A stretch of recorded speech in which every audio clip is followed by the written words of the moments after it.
this is what's happening when everyone is telling you that you're not gonna be able to get to the Monumentum Hill with pram, but you're crazy enough to do it. Let's go a little bit off-road.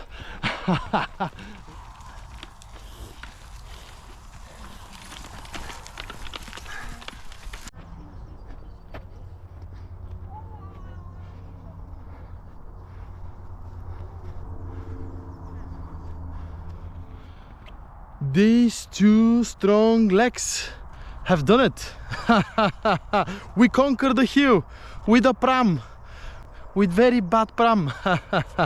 But anyways, we've done it, and we are in front of the Monumentum, as you can see. Up, yes. We're gonna relax a little bit here because the sun is shining. So nice, so rechargeable. And we're going back in Trentham Gardens.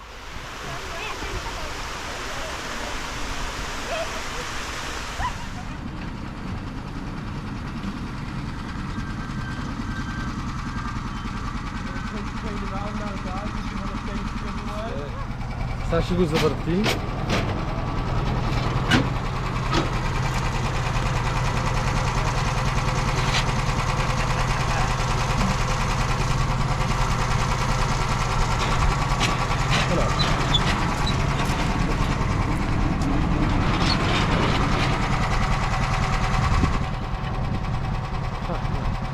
Super.